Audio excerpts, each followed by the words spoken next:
Existe alguma coisa em termos de injetável de canabidiol? Ou é mais oral e tópico?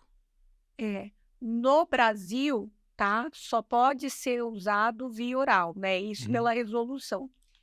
Mas fora do Brasil, existem sim, injetável, existe pomada, existe cápsula, existe uma série de produtos, incluindo até pastilhas, para quem sofre de ansiedade, depressão, para quem quer parar de fumar, né. Então, assim, lá fora a gama é enorme de produtos. No Brasil ainda é só um tipo, né, mas espero que em breve a gente possa usufruir aí de outras formas de utilização, né, do produto.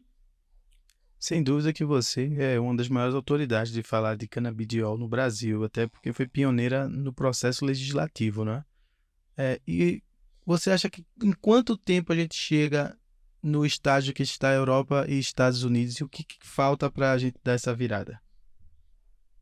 Olha, eu confesso que isso é uma incógnita, mas eu acredito que a gente ainda vai demorar bastante para chegar ao nível, né, de uns Estados Unidos e Europa, mas o que eu vejo, tá, que o Brasil está caminhando de forma certa, né, precisa-se ajustar alguns trajetos, né, principalmente nessa questão da validação para qualificar os insumos que entram no Brasil, né, porque tem muito fornecedor e nem todos têm qualidade, né.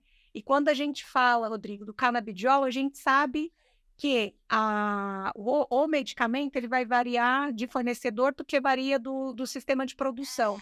Só que o paciente e os médicos, eles não têm esse conhecimento. Então, quando eles fazem uso de um canabidiol que não traz o resultado, eles falam que o canabidiol não presta, né, e que não é aquele canabidiol específico daquela empresa, porque a sociedade não tem esse conhecimento, né.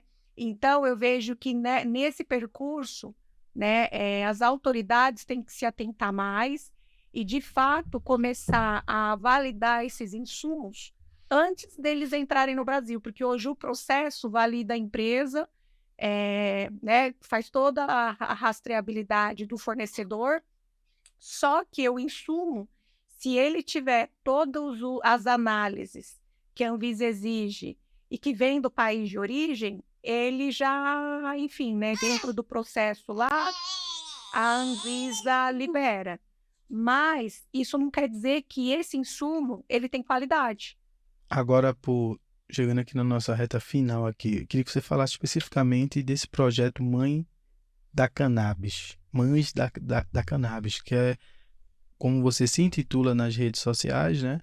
E o quanto isso pode ajudar quem não conhece essa página no Instagram que é sua aí.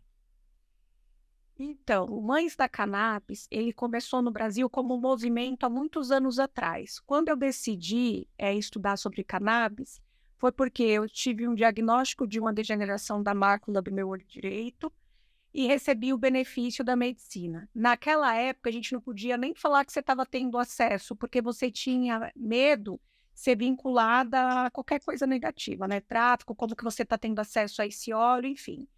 E a partir daí eu decidi estudar sobre isso e no Brasil você não tinha como aprender, então fui buscar os países que eu pudesse aprender. O primeiro E eu país que eu queria só te fui dar que você falou que tinha uma condição no olho e você foi curada dessa condição usando a cannabis.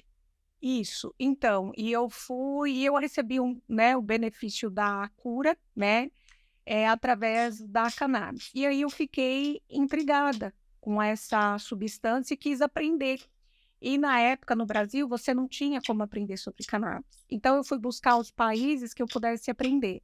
O primeiro eu fui para Jamaica. E aí fui estudar genética de sementes, sistema de cultivo, enfim, aprendi toda a cadeia produtiva. Quando eu voltei dessas viagens de aprendizado, eu já era de movimento feminista, já criava projetos com apoio de parlamentares que criavam as emendas para a gente, de fato, poder ajudar mulheres em estado de vulnerabilidade, principalmente em comunidades. Fizemos muitos trabalhos, inclusive aqui em Paraisópolis. E aí, quando eu voltei desse período de aprendizado, Rodrigo, eu me atentei para uma coisa que eu não tinha me atentado ainda. mulheres em estado de vulnerabilidade, mães de crianças com necessidades especiais.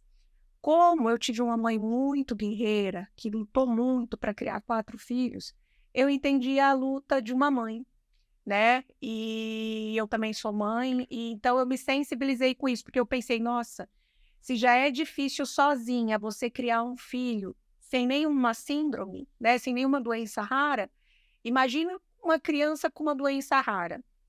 E aí eu decidi montar o Mães da Cannabis, para ajudar essas mães, para ajudar essas crianças. E aí ele foi se tornando uma grande referência no Brasil, e depois a gente também teve visibilidade e reconhecimento internacional.